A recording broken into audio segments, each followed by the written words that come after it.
Buti pa yung beat hinahawakan, tapos ikaw ay kanyang binitawan. Bakit mo kasi pinabayaan? Sa iba tuloy nakipagbembangan. Buti pa yung beat hinahawakan, tapos ikaw ay kanyang binitawan. Bakit mo kasi pinabayaan? Sa iba tuloy nakipagbembangan.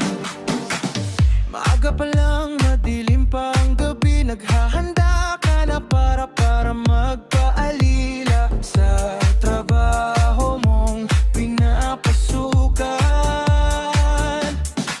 Nagpapaalipin ka, samantalang mga katrabaho mo patugan.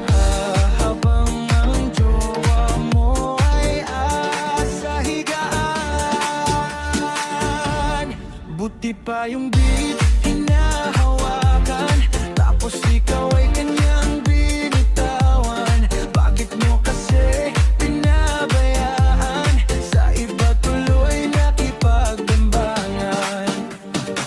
Mamaya-maya ayain ng mga kaibigan, magdidisco at sabay magiinuman. Tapos ikaw sub-sub sa trabaho na di ka naman pinapahalagan.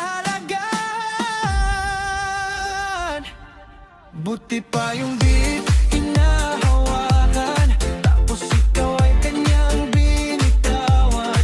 Bakit mo kasi pinabayaan? Sa iba tuloy nakipagbembangan. Wag puro trabaho kasi at tupagin. Minsan jowa mo ay kamustahin, baka may iba na siyang hinahawakan. Buti pa yung beat hinahawakan, tapos ikaw